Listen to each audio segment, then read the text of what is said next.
Êxodo 12, do 1 ao 13.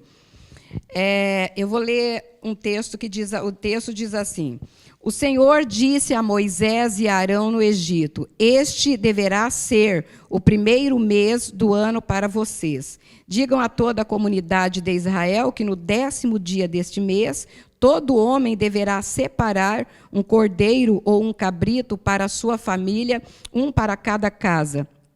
Se uma família for pequena demais para um animal inteiro, deve dividi-lo com o seu vizinho mais próximo, conforme o número de pessoas e conforme o que cada um puder comer. O animal escolhido será macho de 1 ano, sem defeito, e pode ser cordeiro ou cabrito. Guardem-no até o 14º dia do mês, quando toda a comunidade de Israel irá sacrificá-lo ao pôr do sol. Passem, então, um pouco de sangue nas laterais e nas vigas superiores das portas das casas, nas quais vocês comerão o animal. Naquela mesma noite, comerão a carne assada no fogo, com ervas amargas e pão sem fermento. Não comam a carne crua, nem cozida em água, mas assada no fogo, cabeça, pernas e vísceras. Não deixem sobrar nada, até pela manhã. Caso isso aconteça, queimem o que restar. Ao comerem, estejam prontos para sair, cinto no lugar, sandália nos pés e cajado na mão. Comam apressadamente, esta é a Páscoa do Senhor. Naquela mesma noite, passarei pelo Egito e matarei todos os primogênitos, tanto dos homens como dos animais, e executarei juízo sobre todos os deuses do Egito. Eu sou o Senhor. O sangue será um sinal para indicar as casas em que vocês estiverem. Quando eu vir o sangue, passarei adiante. A praga de destruição não os atingirá quando eu ferir o Egito. Amém? É um texto longo, mas nós temos que ler para a gente entender o que Deus estava falando aqui com Moisés, dando uma instrução para ele a respeito da Páscoa. Então, o Êxodo 12, ele vai apresentar um momento, ele é crucial na história de Israel, marcado pela libertação do povo da escravidão do Egito. Né? Por isso que ela retrata muito bem a questão da Páscoa. Então, aqui, nessa questão desse texto, para a nossa reflexão, e nós vamos entendendo, que quando nós olhamos para tudo que Deus vem desenvolvendo aqui e trazendo todo esse ritual, né, para que fosse ali feito de uma maneira muito linda, a forma como Deus ele vai pedindo, né? É tudo muito minucioso. Deus ele tem as ordenanças, ele tem a forma que ele quer que faça, não é do jeito que nós pensamos ou queremos, mas é da forma que ele quer. Então, aqui nós encontramos a poderosa manifestação do poder, a autoridade de Deus. Ao instruir essa Páscoa, o povo vai celebrar como uma comemoração anual, né? Porque Deus ele pede uma comemoração anual. Então, aqui Deus vai estabelecer o quê? Um memorial para lembrar não apenas da sua intervenção na vida dos israelitas, mas também da sua natureza eterna. Por quê? Porque quando nós vemos milagres, quando nós vemos Deus fazendo uma intervindo de uma maneira poderosa, nós entendemos que a natureza dele é eterna, que ele é soberano, que ele faz de uma forma grande, que ele completa tudo o que ele manda fazer, ele executa, ele ordena, e Moisés, como líder da nação, ele obedece. Nós sabemos que a Páscoa, ela vem do hebraico pessah, significa passar por cima. Esse nome ele é em referência ao quê? Ao castigo da última praga, enviado aqui ao Egito. Porque o anjo do Senhor, ele passaria e tiraria a vida do filho mais velho da família, de cada casa, o primogênito ia ser morto. E aquela família que não tivesse uma aliança com Deus, e o anjo passasse, ia ser morto. Então, para que houvesse uma distinção, tinha que ter o sangue. Porque quando nós olhamos, nós entendemos o quê? Que Deus, naquele momento, ele vem com juízo, ele está em juízo, ele está olhando ali o povo hebreu e ele está olhando ali os egípcios, mas nesse momento, exatamente nesse momento, ele fala, olha, se não tiver sangue, os hebreus também perderiam o seu primogênito. A distinção aqui é o sangue do cordeiro passado na porta. Foi isso que o Senhor exigiu. A Páscoa para os egípcios, ela significa o quê? Juízo de Deus. Para os israelitas, livramento da morte. Para cristão, passagem da morte espiritual para a vida eterna. Então, a Páscoa ela vai ensinar para nós o que nesse texto aqui? Que as promessas de Deus nunca falham. As promessas de Deus são verdadeiras. Quando Ele fala, Ele cumpre. Em Deus não há sombra de variação. Pleno, é sábio, é Senhor e Ele é a sabedoria. Então, aqui nós vemos que Abraão, já um patriarca que nós conhecemos, ele recebe uma promessa de Deus, lá em Gênesis, no capítulo 15, 14, Deus vai falar, olha, a sua descendência será escravizada e oprimida em terra estrangeira, mas na quarta geração seriam libertos. Nós vemos um Deus falando de uma geração que ainda nem existia. Nós vemos Deus falando de algo que Ele ia executar lá na frente. Esse Deus que nós servimos, Ele é ontem, hoje e eternamente, porque Ele conhece o futuro, Ele vê lá na frente e Ele estabelece aquilo que Ele deseja executar. Então, os hebreus, eles esperam por 400 anos aproximadamente para ser libertos. Israel estava, nesse período, embaixo de servidão pagã. Estavam como escravos, sobre um calendário, a ética, a filosofia, os costumes egípcios. Eles não tinham vontade própria, eles perderam a sua identidade de quem eles eram. Porque 400 anos não são, irmãos, quase 4 gerações. Não todo o período embaixo de escravidão, porque nós sabemos que quando eles entram ali, eles ainda ficam naquela terra, ainda ficam um bom tempo, até o faraó morrer e entrar outro, depois que as coisas começaram a mudar, porque o povo começou a aumentar e o faraó já não gostou daquela situação. Então, mas eles ficam por muito tempo debaixo de uma situação que para eles parecia irreversível. Porque se não é a mão de Deus, se não é o Senhor, se não é o poderoso Deus, eles não sairiam daquela terra, porque eles estavam debaixo de um domínio, debaixo de uma escravidão. Eles trabalhavam para que a terra do Egito prosperasse. Trabalho forçado, trabalho escravo. Então o faraó jamais ia querer que o povo hebreu saísse daquela terra, porque eles geravam lucro, eles trabalhavam, eles praticamente não recebiam nada. Era ali chicotada daqui, chicotada dali, e trabalho forçado. Essa era a vida deles nesse lugar. Então, Deus, Ele olha para aquela situação, porque o povo começa a buscar, a olhar e entender que eles não estavam mais suportando aquele jugo. Então, Deus levanta Moisés para tirar esse povo desse lugar do Egito. E, enfim, nós vamos ver todas aquelas pragas e vai acontecendo coisas. E aqui nessa última praga, Deus, ele fala, agora eu vou matar todo o primogênito. O Egito já estava devastado. O Egito, ele já não tinha mais o que fazer. Já tinha sido destruído os animais. A terra já não estava produzindo.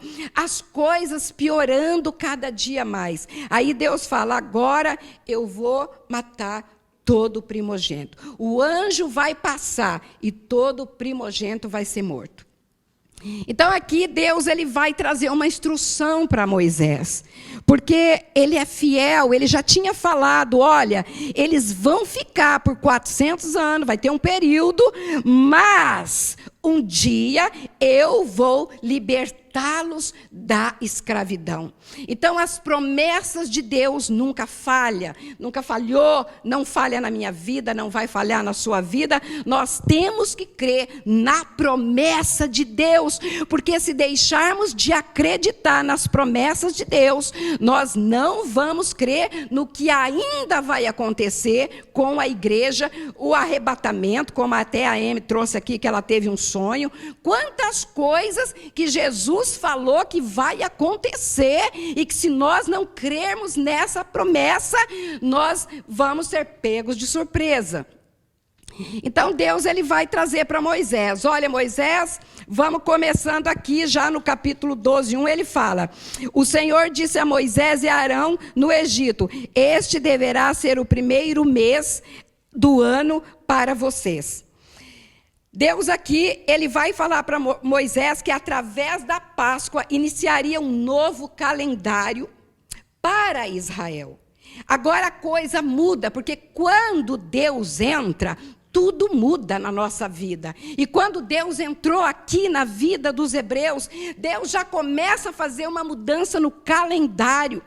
É agora, a partir de agora, tem um novo dia, tem um novo mês, tem um novo ano, uma nova era se inicia na vida deles. Eles seriam livres, teriam a sua própria terra, poderiam adorar a Deus em liberdade. O novo calendário, ele simboliza a renovação, a libertação da escravidão, marcando um novo começo. Deus sempre tem um novo começo para nós. Deus tem um novo ano. Deus tem uma nova história. Porque muitas vezes nós, ao passar dos anos, nós podemos pensar, o tempo passou, eu já estou envelhecendo, e aquela promessa que o Senhor me fez não aconteceu. As promessas do Senhor não aconteceu comigo. Mas eu quero, nessa Páscoa, nesse momento, lembrar a você que Deus é fiel, o Deus que nós servimos é fiel. Desde Gênesis a Apocalipse, nós vemos a fidelidade de Deus, Ele operando, Ele fazendo o povo passar por situações, por experiências, que a fé vai crescendo, o amor por Ele vai aumentando, porque quanto mais experiências temos com Deus, mais o amor dEle vai aquecendo o nosso coração, porque nós vamos vendo que Ele é real, Ele é fiel e Ele é cumpridor das suas promessas na nossa vida. Então agora o povo vai sair do Egito, mas antes precisava de ter esse momento que Deus preparou para eles. A instituição da Páscoa no Antigo Testamento é um apontamento da redenção promovida por Jesus Cristo na sua morte na cruz.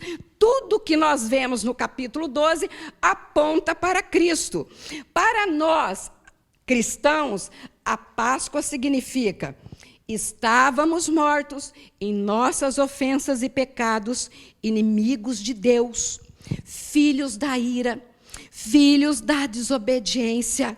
Mas quando Cristo, que é a nossa Páscoa, nos alcançou, iniciamos uma nova vida, um novo calendário, uma nova história.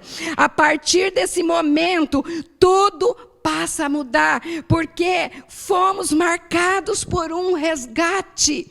O resgate de Jesus, ele vem para a nossa libertação. Ele veio para a sua libertação. Éramos filhos da ira, éramos inimigos de Deus. Estávamos longe, separados. Estávamos carregados de pecado. Mas a partir desse encontro com a nossa Páscoa, que é Cristo, tudo se fez novo na nossa vida. Uma nova história, um novo projeto de vida, uma nova história para ser contada. Nós temos aí na nossa vida o antes e o depois de Cristo. O que você era antes de Cristo. Talvez você vai dizer, nossa, nem posso falar de tanta coisa errada que eu fiz. Mas a partir do seu encontro com Cristo, você tem um depois. O que você é agora em Cristo? Aí você vai dizer, agora eu sou diferente, minha vida mudou. Antes eu falava isso, hoje eu não falo mais. Antes eu praticava coisas horríveis, hoje eu não pratico mais.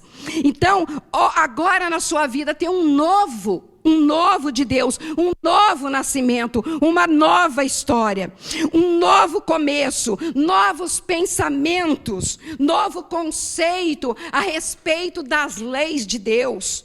O Cordeiro de Deus, ele foi sacrificado, perfeito, Cristo perfeito, para nos conceder o quê? A graça, o favor que nós não merecemos. A Bíblia diz assim, onde abundou o pecado, superabundou a graça de Deus. Páscoa para nós é a celebração de um recomeço. Vivemos em novidade de vida, em novidade de espírito. Um novo nascimento, nascer da água e do espírito. Eis que as coisas velhas se passaram e tudo se fez novo. Hoje você é filho de Deus, antes você era criatura. Hoje você tem Deus como Pai. Hoje você é aquele que está andando, como hoje foi falado aqui maravilhosamente sobre estar no altar de Deus, deixar ser consumido por Ele, buscar a presença dEle, até o dia que Ele tocar a trombeta, você poder ouvir o toque da trombeta e dizer, eu fui escolhido, eu permaneci nele, eu sou de Cristo. Ah, Espírito Santo, sopra em nós aqui, Senhor, que possamos ter consciência dessa Páscoa, da sua morte, Deus amado, da ressurreição, que possamos cada dia mais ser cheios do Senhor. A Páscoa, ela não era comemorada individualmente, mas deveria ser feito por famílias. É impressionante. Se uma família for pequena demais para um animal inteiro, deve dividi-lo com seu vizinho mais próximo, conforme o número de pessoas e conforme o que cada um puder comer. O que nós aprendemos com essa Páscoa? Que Deus, Ele quer todos juntos. Deus, Ele quer a comunhão. Deus, Ele quer a partilha. Deus, Ele quer que nós estejamos juntos, a família principalmente. A família que é tão, hoje, banalizada. A família que hoje o mundo não tem compromisso com ela. Pode ser de qualquer jeito. É pai que deixa mãe, é mãe que deixa pai, enfim. Não, aqui Deus está falando, não, a família tem que estar junto, na mesa, juntamente. E outra, compartilha com o seu vizinho. Se a família é pequena, traz o vizinho para comer junto, para comer com você. Então nós vemos aqui que ele ensina a importância da unidade, dessa ajuda mútua que nós temos que ter. Olhar para o seu irmão, ter compaixão, ter misericórdia e juntos dividir. É uma unidade completa. Em Cristo nós somos unidade. A igreja é unidade, a tua casa é uma unidade, porque é assim que o Senhor quer. E todos juntos olhar para o sacrifício deveriam expressar gratidão. Gratidão no coração por aquilo que ele estava fazendo, por aquilo que estava sendo executado, e a santificação ao Senhor. Glória a Deus por esse momento de unidade. Glória a Deus porque nós estamos unidos no amor de Cristo. O Cordeiro, ele foi necessário, ele foi exigido por Deus. Não tinha como, Deus exigiu o cordeiro, macho de 1 ano e sem defeito. O 5 vai falar isso, o animal escolhido será macho de 1 ano sem defeito. Pode ser cordeiro ou cabrito. Mas por que o cordeiro, né? Tanto o cordeiro de Deus. O cordeiro, ele vem. E aqui no Novo Testamento nós vamos ver o Cordeiro de Deus executando a coisa mais linda que aconteceu na história da humanidade. Então aqui nós vemos que foi necessário o Cordeiro assumir. Ali o animal sacrificado servia de substituto do primogênito que seria morto naquela casa. Então, é substituto. É o animal que ia substituir. Porque o primogênito não seria morto. Porque esse cordeiro estava ali assumindo o lugar dos pecadores hebreus e servia como propiciação da culpa. E da mesma forma, quando nós olhamos para o Novo Testamento, nós vemos Jesus Cristo, o Cordeiro de Deus, inocente, sem culpa, sem defeito. Ele foi crucificado em nosso lugar, como sacrifício agradável e como propiciação pelos nossos pecados. Seu lugar, porque era para nós morrer naquele lugar, aquele lugar de morte terrível, porque estávamos separados. Mas ele veio e ele se colocou em nosso lugar. Ele foi o substituto. E quando nós olhamos para Jesus e nós lembramos disso, a gente tem que agradecer eternamente.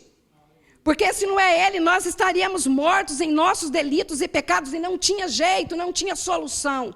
Mas Ele se coloca ali e leva as nossas transgressões, os nossos pecados, as nossas doenças, tudo aquilo que estava sobre nós, Ele se coloca e pega tudo para Ele e Ele se faz ali propiciação por nós. Ele sofreu aquele julgamento que era para mim e para você sofrer, ele sofreu no nosso lugar. As pessoas, elas não podem salvar a si mesmas. Elas precisam de Cristo. Ele é o Cordeiro perfeito de Deus. Precisa do Cordeiro para a salvação. Não tem como não ter o Cordeiro de Deus. Ele é o Cordeiro perfeito. E o propósito desse sangue? Quando nós olhamos aqui para o texto, no 7, ele fala: passem então um pouco de sangue nas laterais e nas vigas superiores das portas das casas, nos quais vocês comerão o animal. Aqui ele pede para que esse sangue, ele tinha um propósito, não era qualquer sangue, não era de qualquer jeito, existia um propósito, o sangue.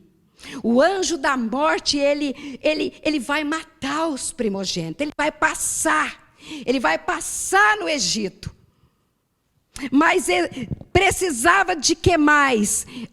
A menos que não tivesse o sangue do cordeiro em suas portas, ia morrer todos. Porque a Bíblia diz: todos pecaram e estão destituídos da glória de Deus. Então precisa de sangue. Então agora aqui tem que passar o sangue nos portais. Então nós entendemos aqui que o sangue é a marca. É a marca de que aquela família estava aliançada com Deus. O propósito do sangue era remir, poupar da morte.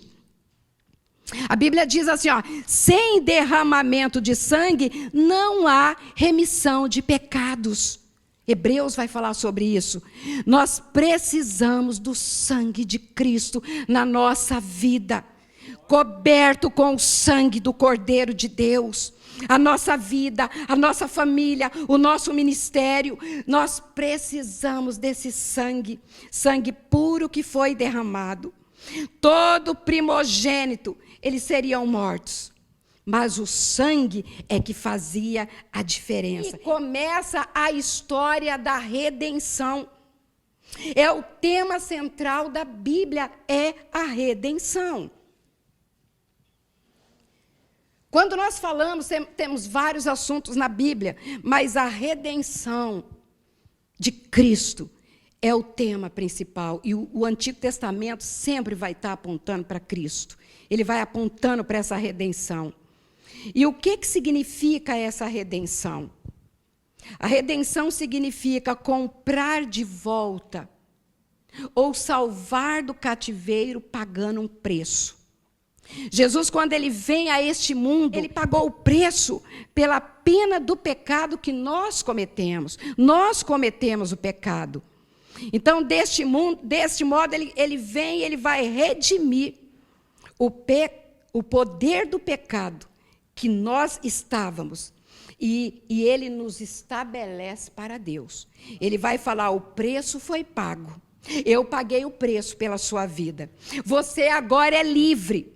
Você agora é filho, você agora está livre do poder do pecado que te oprimia, você agora é livre da condenação do inferno, você agora é livre para ir para o céu e habitar eternamente com o Senhor. Pedro, ele vai falar em 1 Pedro 1,18, ele fala, pois vocês sabem que não foi por meio de coisas perecíveis, como prata ou ouro, que vocês foram redimidos da sua maneira vazia de viver, transmitida por seus antepassados, mas pelo precioso sangue de Cristo, como de um cordeiro sem mancha e sem defeito, conhecido antes da criação do mundo, revelado nestes últimos tempos em favor de vocês. Ele veio, o Verbo se fez carne e habitou entre nós, cheio de graça e verdade, para fazer a nossa redenção. Essa redenção que só Jesus poderia fazer. É só o sangue do Cordeiro, é só o sangue na cruz do Calvário. E esse sangue, ele tem que ser aplicado na nossa vida. Quando nós aceitamos Jesus como Salvador, esse sangue vem para purificar, para perdoar os nossos pecados. A Bíblia diz que nós fomos tirados, nós fomos transportados do império das trevas para a luz, para o reino do seu Filho de luz. Houve um transporte na nossa vida, é um antes e um depois de Cristo. E nós louvamos a Deus, porque o Senhor é a nossa Páscoa. Ele que nos salvou, Ele que pagou o preço na cruz do Calvário pela minha vida e pela sua vida, e é por isso que no dia de hoje nós agradecemos ao Senhor, nós louvamos a Ele e nós celebramos a Páscoa do Senhor, celebramos o Cordeiro vivo, que está vivo, Ele não está morto. Ele está vivo, Ele reina e um dia Ele virá nos buscar e nós estaremos para sempre com o Senhor. E agora vem o texto que ele fala aqui. Ao comerem, ele vai falar de estar preparado, pronto para sair, cinto no lugar, sandálias nos pés, cajado na mão. Aqui ele fala de uma preparação. Quando nós servimos ao Senhor, nós temos que estar preparados. Preparados com esse cinto. A Bíblia fala em cinto da verdade. A Bíblia fala para nós estarmos calçados com o calçado do Evangelho. A Bíblia fala para nós estar com o cajado na nossa mão, a palavra de Deus, o manuseio da palavra, a palavra nos nossos lábios, a palavra entendida no nosso coração, para que nós não ensinamos errados e para que nós também não aprendamos coisas erradas, que é falado em tantos lugares, que se nós não prestarmos atenção na palavra, nós somos enganados. Então ele fala, se preparem, fiquem preparados, comam apressadamente. Essa é a Páscoa do Senhor. E aqui esse povo tinha que estar preparado, porque eles iam agora entrar em um novo caminho, em uma nova vida, em uma nova história. Tinha um deserto pela frente, e eles precisavam estar preparados, porque agora vem uma nova vida.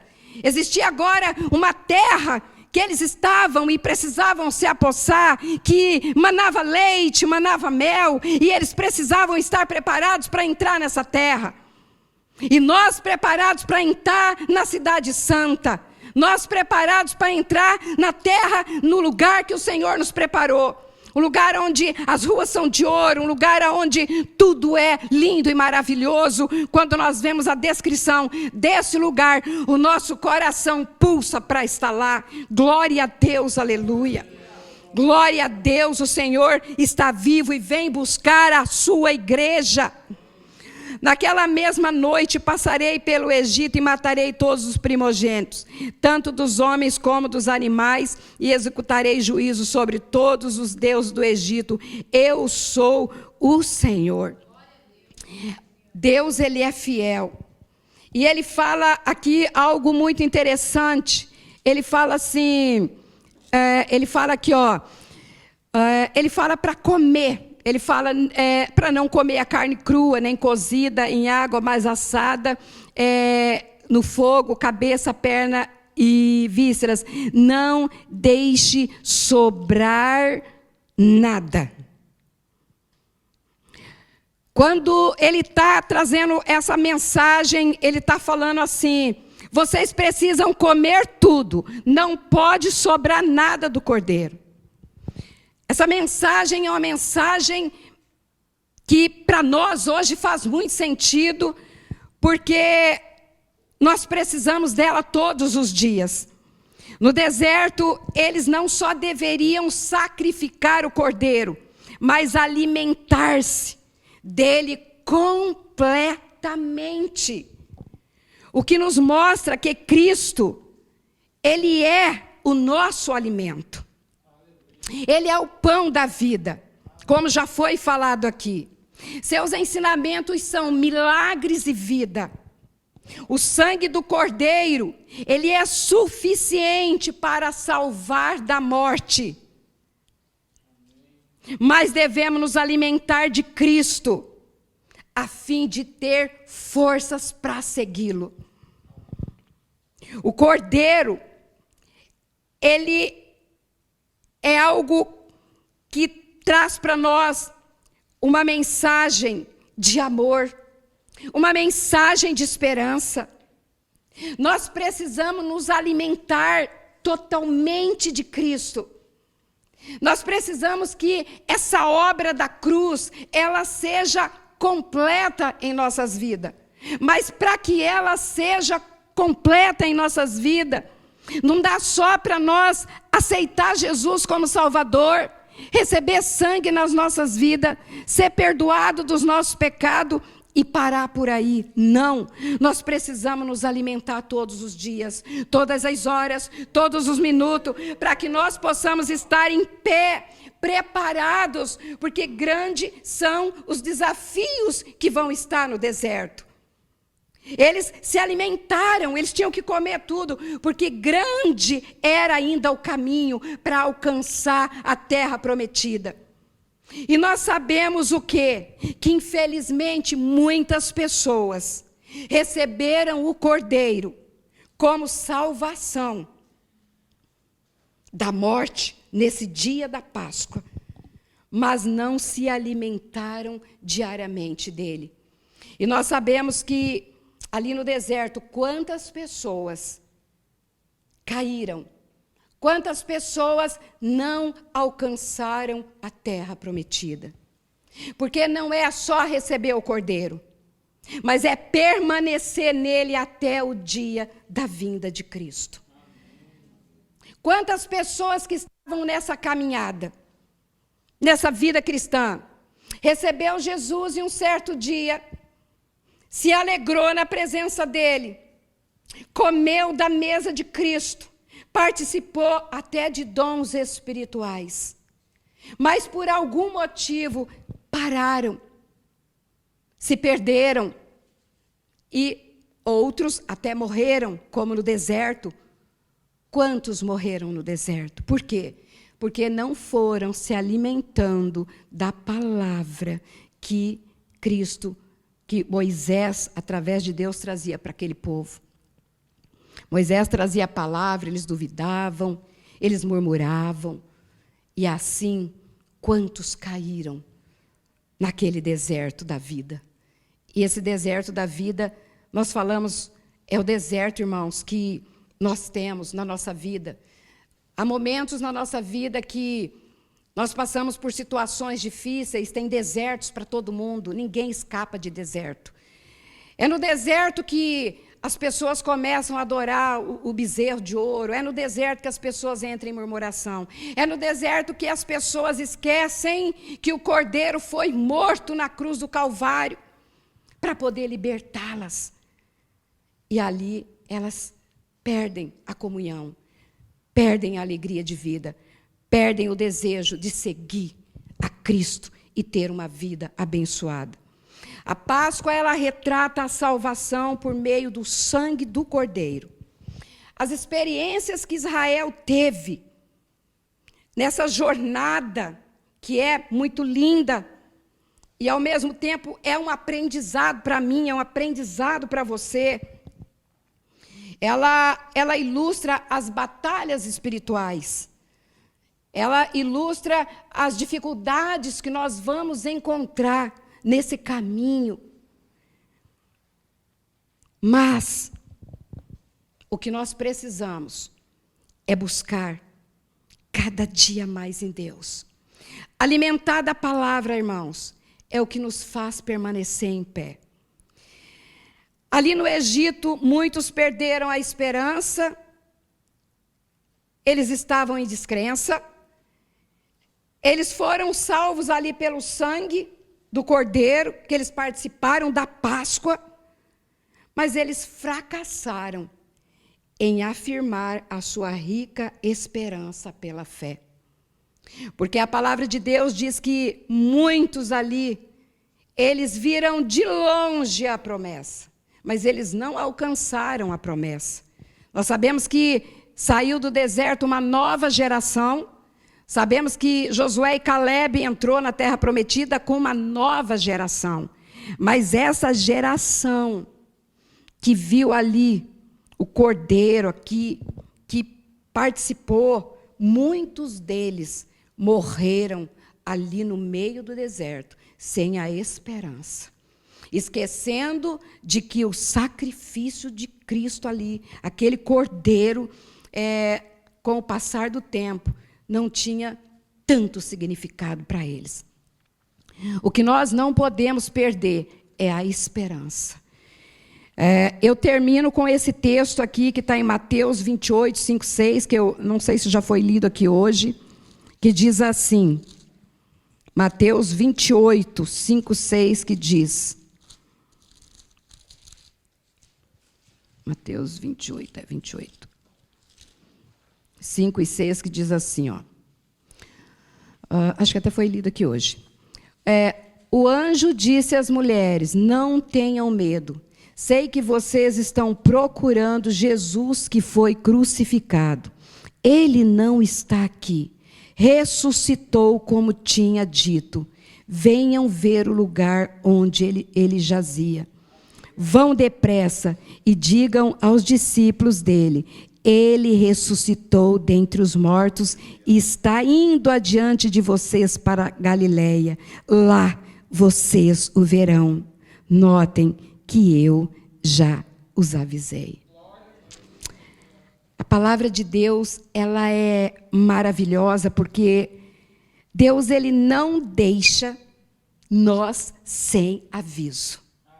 Em todos os momentos você vai ver Jesus falando: eu os avisei, eu os avisei, eu os avisei. Nós estamos avisados. Nós estamos avisados de que Ele ressuscitou e vivo está.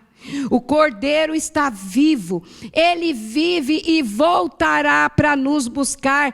Essa é uma promessa e nós acreditamos nela, porque esse dia vai chegar e nós vamos ver face a face como Ele é. Essa é a alegria que temos. A Páscoa é ressurreição. A Páscoa é saber que Jesus morreu no meu lugar naquela cruz. Faça uma reflexão de que nós não éramos nada, inimigos de Deus, mas o Senhor, Ele nos aproximou dEle através do sangue inocente derramado na cruz. Amém?